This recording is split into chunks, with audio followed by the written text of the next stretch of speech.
In this lecture, we will learn about nftables and also learn how they help administrators create rules to allow or block specific types of network connections, which improves system security and gives better control over network traffic.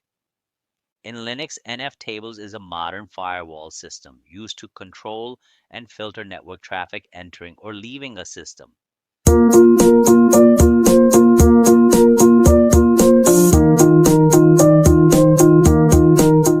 The term NF stands for net filter, which is the packet filtering framework built inside the Linux kernel.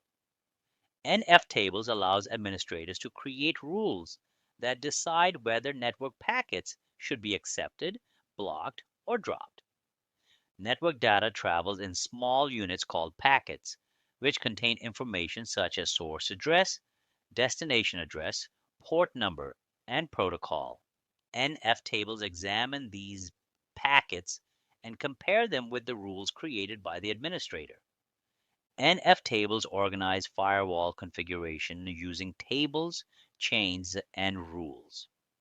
A table works like a container that holds different firewall rules together. Inside the table, chains are created, and these chains define where the network traffic will be inspected, such as incoming traffic, outgoing traffic, or forwarded traffic. Within those chains, administrators add rules that define the exact filtering condition. These rules examine packet details such as port number, protocol, or connection state. Based on these conditions, the system decides whether the packet should be accepted, rejected, or dropped. nftables also replace older firewall tools such as IP tables, IP6 tables, ARP tables, and EB tables, providing a single unified framework for managing firewall rules more efficiently. Now let's move on and practice these concepts so we can learn how nftables work in a real system. For this, we first open the CentOS Linux machine. After that, we open the terminal. Once the terminal is open, the first step is to check the system's IP address. This helps us identify the network interface and the address assigned to the machine. Here you can see the interface ENP0 S3 with the IP address 192.168.100.189. We check the IP address here because later we will test the NF tables rules by sending network traffic to this system. Now let's move on and connect this machine through PuTTY. When we connect using PuTTY, it means another system is attempting to communicate with this machine through the network.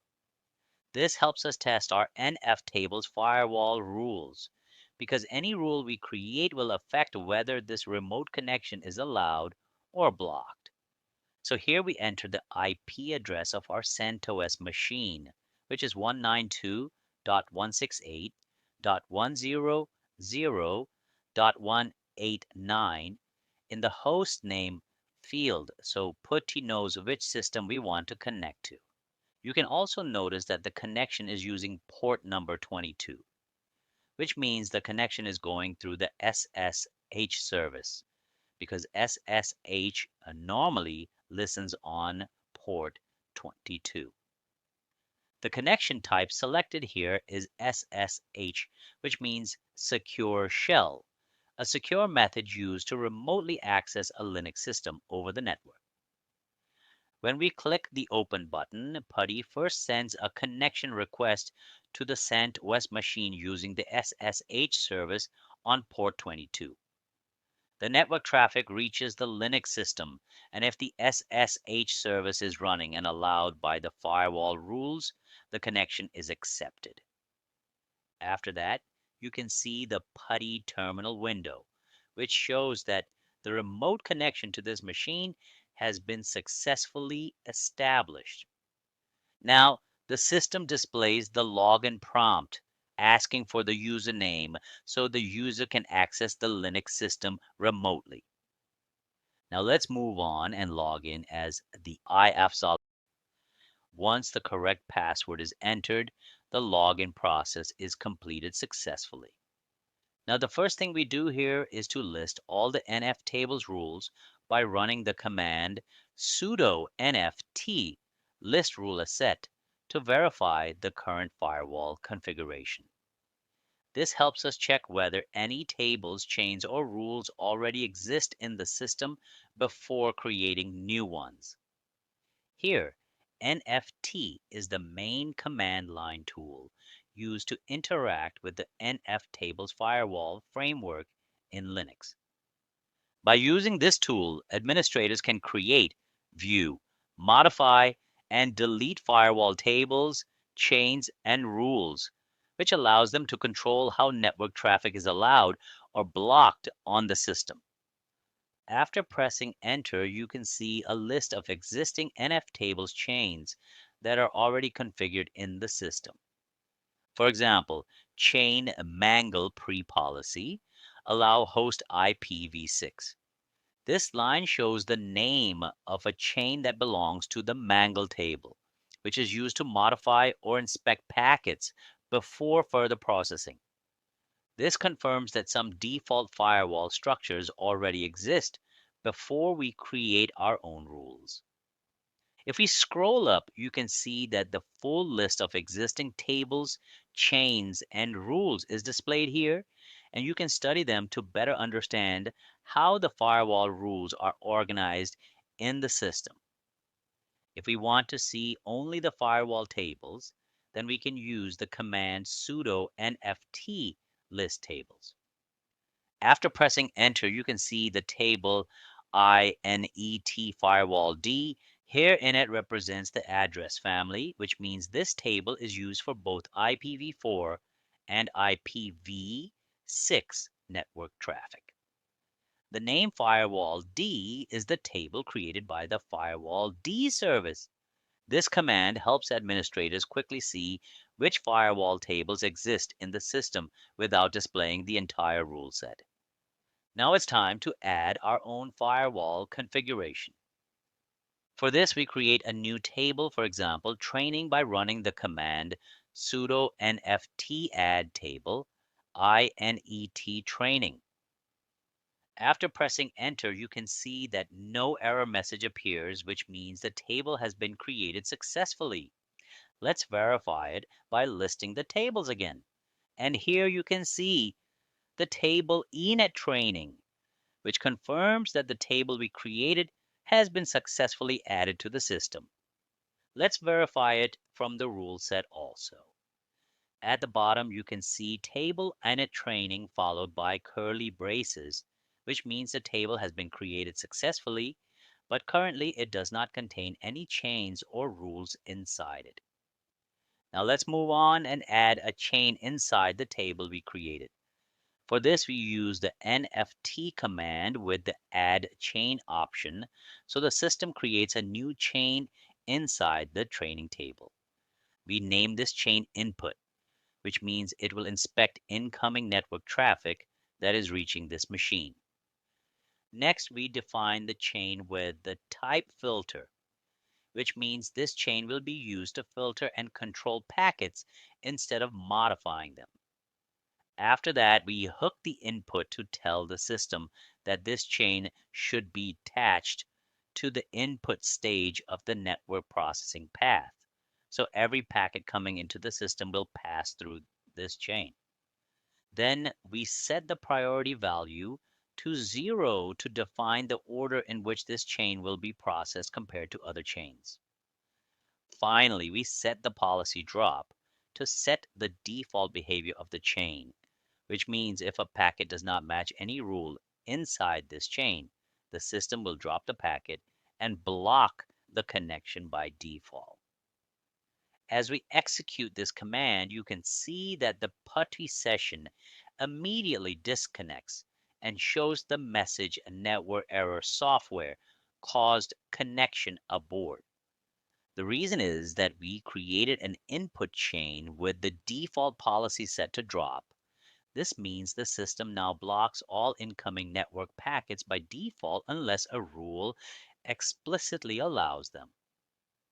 Since we did not yet add a rule to allow SSH traffic on port 22, the firewall immediately drops the SSH connection that PuTTY is using, and the remote session is terminated.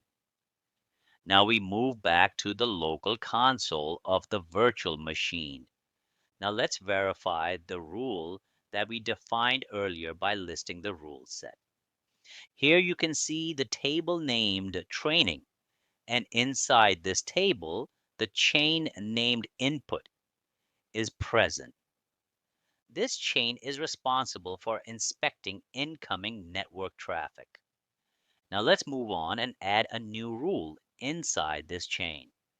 For this, we use the nft command with the add rule option. We place this rule inside the training table and the input chain. In this rule, we specify TCP traffic with destination port 22, which represents the SSH service. Then we define the action as accept, which tells the firewall to allow this traffic. This rule is important because earlier we set the default policy to drop. So this rule explicitly allows SSH access while keeping other traffic blocked. Now let's verify the rule by listing the rule set again. Here you can see inside the input chain the rule TCP destination port 22 accept is now present. This confirms that the SSH traffic rule was successfully added. Now let's test it by connecting again using PuTTY. Since we allowed port 22, the connection is now successful. This confirms that the rule is working correctly. Now let's move on and test web traffic. First, we check whether the HTTPD service is running because it serves web pages on port 80. Here you can see it is running successfully. Now we test using the curl command with the system IP address, but you can see no response is returned. This is because the firewall policy is a drop and we did not allow port 80 yet. So the firewall blocks the request. Now we add a rule to allow TCP port 80. This tells the firewall to accept web traffic. After adding the rule, we verify it in the rule set. Now let's test again using curl. Still, no response is returned. The reason is that response traffic is still blocked. To fix this, we add another rule, CT state established related accept. Here CT means connection tracking. Established means already active connections, and related means associated traffic. This rule allows response packets to pass through correctly. After adding this rule, we test again using curl. Now you can see HTML content displayed, which means the web server is responding successfully. This confirms that the firewall rules are now working correctly. If we want to remove a rule, we first need its handle number. For this, we use the nft command with the -a option to list rules with handles. Each rule has a unique handle number. We can use this number to delete a specific rule. For example, we remove the CT state rule using its handle. After deleting it, we test again using curl. Now the request fails again, which confirms that the rule was important. If we check the rule set again, the rule is no longer present.